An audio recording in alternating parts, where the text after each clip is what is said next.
Salam saudara-saudara, apa kabar semuanya pagi hari ini? Saya berharap kita semua dalam keadaan baik, keadaan sehat.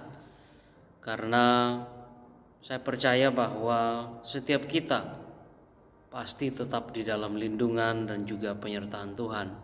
Semoga pagi ini kita semua punya semangat dan kemudian punya harapan bahwa Tuhan akan menolong kita untuk menjalani hari ini dalam segala aktivitas yang akan kita kerjakan. Sebelum memulai hari ini, mari saudara kita merenungkan satu bagian firman Tuhan dalam Roma pasal 5 ayat yang pertama sampai dengan ayat yang kelima. Demikian firman Tuhan. Sebab itu kita yang dibenarkan karena iman, kita hidup dalam damai sejahtera dengan Allah oleh karena Tuhan kita Yesus Kristus. Oleh Dia kita juga beroleh jalan masuk oleh iman kepada kasih karunia ini. Di dalam kasih karunia ini kita berdiri dan kita bermegah dalam pengharapan akan menerima kemuliaan Allah. Dan bukan hanya itu saja, kita malah bermegah dalam kesengsaraan kita, karena kita tahu bahwa kesengsaraan itu menimbulkan ketekunan, dan ketekunan menimbulkan tahan uji, dan tahan uji menimbulkan pengharapan, dan pengharapan tidak mengecewakan, karena kasih Allah telah dicurahkan di dalam hati kita oleh Roh Kudus yang telah dikaruniakan kepada kita. Demikian firman Tuhan. Nah, saudara-saudara sekalian, tema kita adalah kekuatan baru. Mengapa ada banyak orang atau ada begitu banyak orang yang mudah sekali menyerah ketika Tuhan mengizinkan mereka berada di dalam situasi-situasi yang sulit?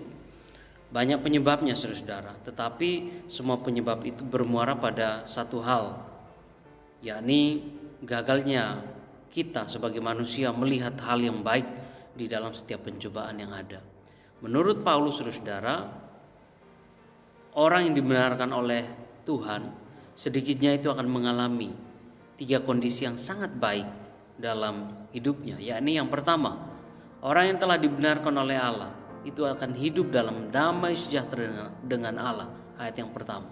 Kemudian yang kedua, orang yang telah dibenarkan oleh Allah akan menerima kasih karunia Allah. Dan yang ketiga, yang terpenting, yang cukup penting adalah orang yang telah dibenarkan oleh Allah itu akan bermegah dalam kesengsaraan. Pernyataan Paulus ini saudara tentu bertolak belakang dengan kenyataan pada saat itu ketika surat ini ditulis. Karena jemaat yang ada di Roma itu sedang ditindas oleh pemerintah Romawi di bawah pemerintahan atau di bawah kepemimpinan Kaisar Claudius. Jadi secara manusiawi apa yang dikatakan Paulus itu terdengar sangat aneh ataupun bisa dikatakan ganjil. Dan apa yang dikatakan oleh Paulus tersebut, saudara, hanya bisa diterima jika seseorang itu mampu melihat nilai positif atau nilai yang baik di balik setiap penderitaan. Dan inilah saudara yang Paulus kemudian ajarkan di dalam ayat-ayat selanjutnya. Mengapa seseorang harus bermegah di dalam kesengsaraan? Karena dalam kesengsaraan itu seseorang akan diajar untuk bersekutu dalam penderitaan Kristus. Roma 6 ayat 5. Secara praktis saudara, bagian ini hendak mengajar sesuatu yang amat penting, bahwa sama seperti tidak ada kebangkitan tanpa kematian, demikian juga tidak akan ada kemenangan atau prestasi tanpa kegagalan, tanpa kekalahan, ataupun mungkin tanpa ujian. Atau dengan kata lain saudara, kegagalan, kesengsaraan itu merupakan sesuatu yang memang sudah tidak terpisahkan lagi dengan kehidupan orang beriman. Yakobus bahkan berkata, anggaplah sebagai kasih karunia jika kamu berada di dalam berbagai-bagai pencobaan. Jadi memang pencobaan atau penderitaan itu adalah sesuatu yang memang sudah sangat lumrah bagi orang Kristen sejak zaman dahulu kala, ketika gereja itu mulai muncul.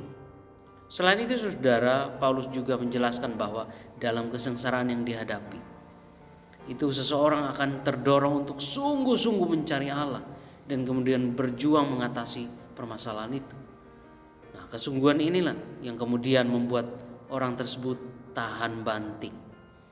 Dia akan menjadi orang yang mempunyai kemampuan atau kecerdasan untuk bertahan menghadapi pencobaan. Dan dia akan menjadi orang yang mampu atau orang yang bisa diandalkan oleh keluarganya, oleh sesamanya, dan yang terutama ya oleh dirinya sendiri terlebih dahulu. Nah, saudara yang terkasih, orang yang demikian itu akan mempunyai pengharapan yang kuat di dalam Tuhan. Karena pengharapan itu di dalam ayat yang kelima tadi dikatakan pengharapan itu tidak akan mengecewakan. Mengapa demikian? Apa dasarnya? Saudara, dasarnya adalah kasih Allah di dalam Tuhan Yesus. Dia rela mati untuk kita semua yang sebenarnya tidak berhak untuk menerima keselamatan itu. Atas dasar inilah Paulus meyakinkan jemaat yang ada di Roma, bahkan kita sekalian, supaya kita terus melihat hal positif di dalam setiap penderitaan, sehingga kita bisa tetap bertahan ataupun berharap pada kasih Kristus. Pengharapan inilah saudara yang akan membuat kita kuat dan kita mampu mengatasi derita, sengsara, dan segala sesuatu yang menyengsarakan kehidupan kita. Jika Yesus rela siap untuk mati bagi kita, maka segala permasalahan yang kita hadapi di dalam kehidupan rumah tangga, di dalam kehidupan pertemanan kita, dan berbagai segi yang ada di dalam kehidupan kita hari-hari ini akan mampu juga untuk diselesaikan oleh Tuhan. Mari belajar untuk selalu mengandalkan Tuhan dan percaya bahwa Tuhan akan menolong kehidupan kita semua. Tuhan memberkati.